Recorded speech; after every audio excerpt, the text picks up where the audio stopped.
Hello viewers, welcome back to recipes channel. మన channel first time ఎవరైనా చూస్తున్నట్టయితే please subscribe చేసుకోండి. మన సబ్స్క్రైబర్స్ అందరికీ మహాశివరాత్రి శుభాకాంక్షలు.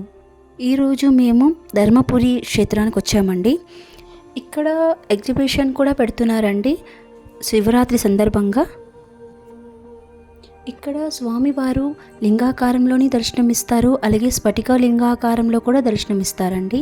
మేమైతే ఇక్కడికి ఫస్ట్ టైం రావడం శివరాత్రి టైంలోని, కానీ భక్తులందరూ ప్రతి ఇయర్ ఇక్కడికి చాలామంది భక్తులు వస్తారండి. చూశారు కదా, ఇక్కడ మీరు చూస్తేనే మీకు అర్థమవుతుంది ఎంత క్రౌడ్ కనిపిస్తున్నారు మీకు. సో మేమేం చేసామంటే ఆల్రెడీ ఇంటికాడ ఉండే శివాలయంకి వెళ్ళి మేము అభిషేకం చేసుకున్నాము. సో అందుకే ఇక్కడ ఆత్మలింగేశ్వరుడు స్వామి ఆలయం ఉందన్నమాట. అదే స్ఫటికలింగాకారంలో అక్కడ స్వామివారు మనకి దర్శనం ఇస్తారు. సో అది దర్శించడానికి పైకి అయితే వెళ్తున్నాము. ఇక్కడ మా చిన్నమ్మ కూడా చెప్తున్నాడు శివాలయంకి వచ్చామని. హలో గాయ్స్, మేము శివాలయంకి వచ్చాం. హ్యాపీ శివరాత్రి. గుడిలో వచ్చే భక్తి కీర్తనలు వీడియోలో కనుక మనకి వినిపిస్తే కాపీరైట్ పడుతుందండి, అందుకే మ్యూట్ చేశాను. త్రిగుణాకారం త్రినేత్రం చ త్రియాయుధం త్రిజన్మ పాప సంహారం ఏకబిల్వం శివార్పణం త్రిశాకై బిల్వపత్రైశ్చ అచ్యుద్రై కోమలై శుభై తవ పూజాం కరిష్యామి ఏకబిల్వం శివార్పణం. మా హస్బెండ్కి ఒక సాంగ్ పాడమని చెప్పాను. సో అతను ఒక చిన్న సాంగ్ అయితే శివుడిది పాడారు.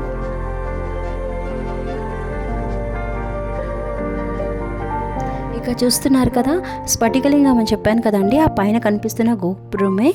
సో గుడి అంతా చక్కగా డెకరేషన్ చేశారండి. చాలా పెద్ద ఇది, అంటే చాలా ఎక్కువ స్థలంలో ఎన్నో దేవుళ్ళ గుడిలు ఉంటాయి ఇక్కడ. ఇక్కడ చూస్తే మనకి వాటర్ ఫౌంటైన్ కనిపిస్తుంది కదండి, చూడడానికి చాలా బాగుంది. ఇదైతే నేను ఫస్ట్ టైం చూస్తున్నాను. ఇక్కడ చెప్పాను కదా, ఇక్కడ చాలా దేవాలయాలు ఉంటాయండి. అంటే ఒక్కసారి అన్ని దేవాలయాలు కవర్ చేయడం అయితే చాలా కష్టం. పిల్లలతో అయితే కుదరదు. నార్మల్గా మనము సింగిల్గా వెళ్తే ఓకే, కానీ పిల్లలతో అయితే కుదరదండి. మేము మోస్ట్లీ పిల్లలతోటే వెళ్తాము. సో అందుకే ఒక 2-3 దేవాలయాలు చూసి దర్శించుకొని ఇంటికైతే బ్యాక్ అయిపోతుంటాము.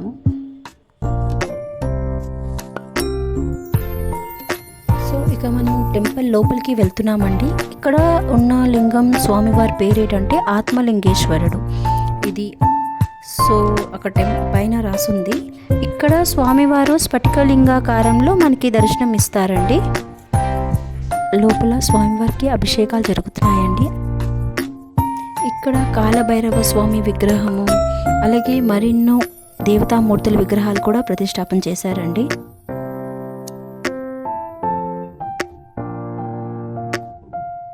చూస్తే ఇక్కడ మీకు స్వామివారు ఆలయంలో లైక్ మనకి ఈస్ట్ ఎప్పుడు కానీ మనము ఒకవైపు నుంచే స్వామివారు దర్శిస్తాం, కానీ ఈ ఆలయంలో ఏంటి అంటే మనకి ఈస్ట్ నుంచి కూడా చూడొచ్చు. ఈస్ట్ నుంచి గర్భగుడి ఉంటుంది, మెయిన్ ద్వారం.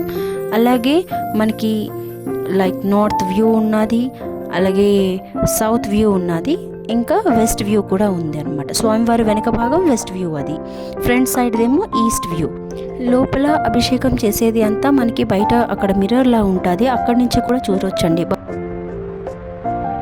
చుట్టూ ఎంతో ప్రశాంతమైన వాతావరణం అండి.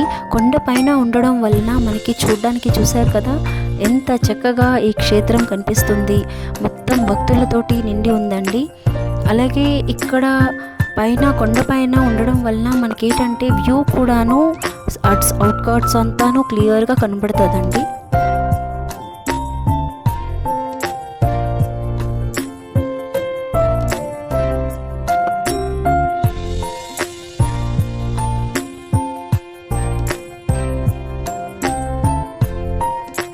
మెయిన్ గర్భగుడి అండి. ఇప్పుడు మనం వెళ్ళి దర్శించాం కదా, ఆ గర్భగుడే మనకి ఇక్కడ బయట నుంచి చూస్తే ఇలా కనిపిస్తుంది.